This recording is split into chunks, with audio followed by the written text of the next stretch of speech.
Hola, buenas tardes. Mi nombre es Gabriela Hernández y voy a estar hablando sobre el tema revisiones sistemáticas y metaanálisis para la clase de metodología de la investigación. Estudio en la Universidad México-Americana del Norte. Las revisiones sistemáticas son investigaciones científicas en las cuales la unidad de análisis son los estudios primarios originales. Constituyen una herramienta esencial para sintetizar la información científica disponible, incrementar la validez de las conclusiones de estudios individuales e identificar áreas de incertidumbre donde sea necesario realizar investigación. Son imprescindibles para la práctica de una medicina basada en la evidencia y una herramienta fundamental en la toma de decisiones médicas. Como lo mencioné anteriormente, las revisiones sistemáticas son investigaciones científicas en las que la unidad de análisis son los estudios originales primarios, a partir de los cuales se pretende contestar una pregunta de investigación claramente formulada mediante un proceso sistemático y específico. Por eso se les considera una investigación secundaria. Desde un punto de vista formal, las revisiones sistemáticas sintetizan los resultados de investigaciones primarias mediante estrategias que limitan el sesgo y el error aleatorio. Estas estrategias incluyen, en primero, la búsqueda sistemática y exhaustiva de todos los artículos potencialmente relevantes. La selección mediante criterios específicos y reproducibles de los artículos que serán incluidos finalmente en la revisión.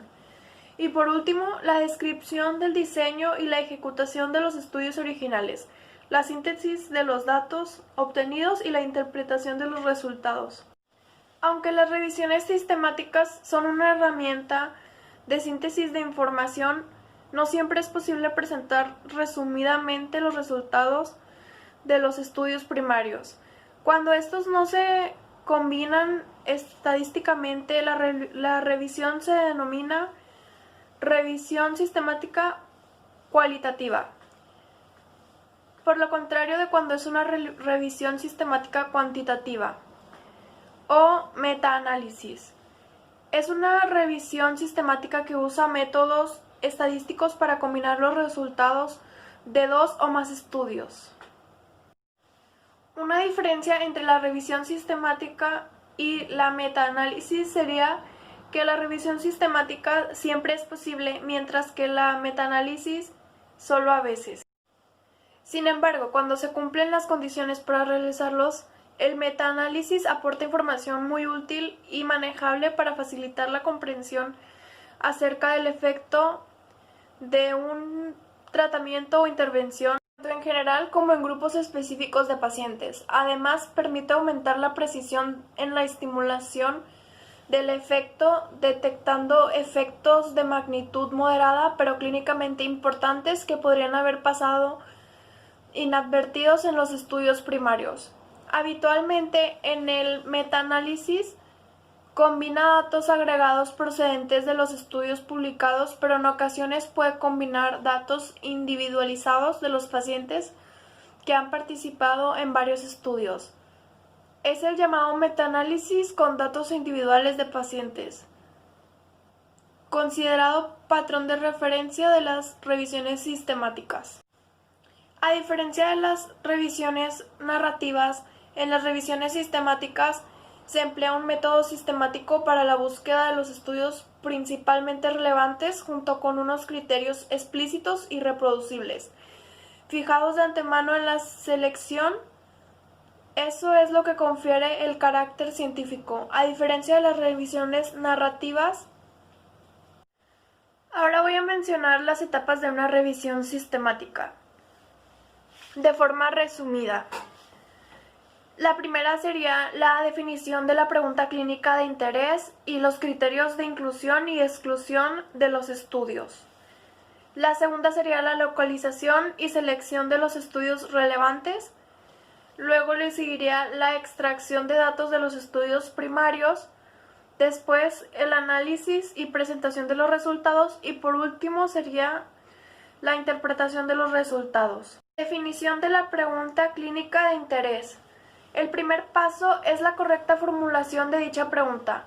De forma general, esta ha de ser explícita y estructurada, incluyendo los siguientes componentes claves: la población específica y el contexto.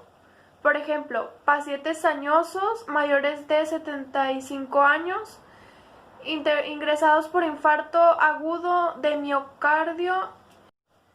La exposición de interés. Podría ser un factor de riesgo, un factor pronóstico, una intervención, un tratamiento o un test diagnóstico. En el caso de una intervención, tratamiento o test diagnóstico, es habitual definir al mismo tiempo una exposición control. Por ejemplo, angioplastia primaria frente a fibrinólisis. Y por último, eventos de interés. Por ejemplo, mortalidad total, mortalidad cardiovascular, nuevos ingresos por síndrome coronario, nuevas revascularizaciones, etc. Localización y selección de los estudios relevantes en relación con la pregunta de interés. Esta etapa consta de varios componentes. El primero, identificación de artículos potenciales. Decidir sobre restricciones en relación con el idioma de publicación. Decidir sobre las fuentes de obtención de los estudios primarios. Obtención de los títulos y resúmenes de los potenciales estudios primarios.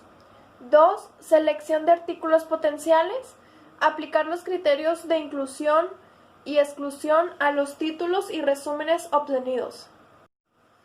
Obtención de los artículos potenciales a partir de los títulos y resúmenes elegibles y aplicar los criterios de inclusión y exclusión.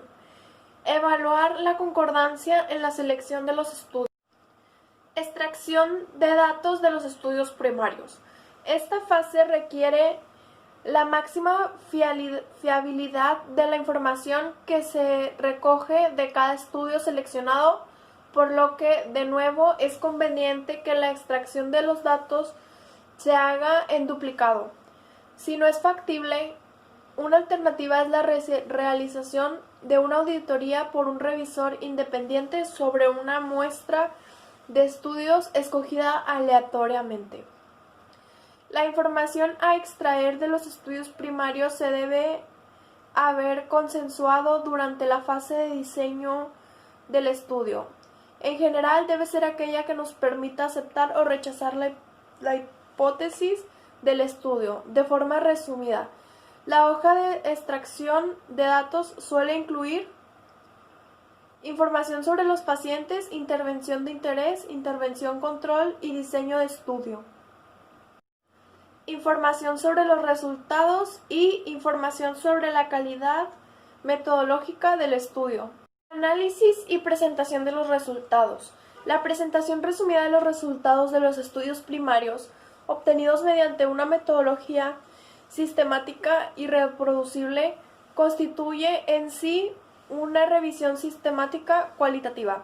El paso siguiente consiste en la combinación mediante métodos estadísticos de los resultados de los estudios primarios, es decir, el metaanálisis propiamente dicho. Conceptualmente, el metaanálisis combina de los resultados de dos o más estudios similares sobre una intervención particular, siempre que se hayan medido las mismas variables de resultado. El metaanálisis no consiste en una simple media aritmética de los resultados de los diferentes estudios, sino en una media ponderada. En otras palabras, el metaanálisis concede un mayor peso relativo a los estudios con mayor carga informativa, es decir, que tienen mayor tamaño y o que presentan mayor número de eventos. Interpretación de los resultados. Finalmente, la revisión sistemática concluye con la interpretación de los resultados. Ello incluye una discusión sobre las limitaciones del estudio, como potenciales sesgos de los estudios originales, así como potenciales sesgos que podrían afectar a la revisión sistemática en sí misma.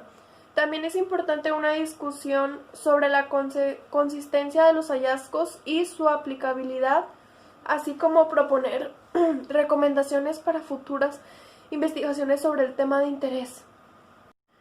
Revisiones sistemáticas y práctica clínica. Por mucho que los hallazgos de una revisión sistemática sean consistentes y convincentes, al final es el clínico quien tiene que tomar una decisión sobre un paciente en particular.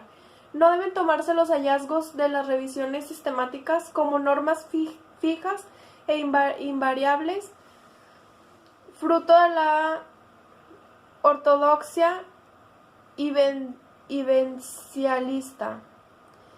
Dicho de otra manera, hay que adaptar los hallazgos de una revisión sistemática al paciente y no al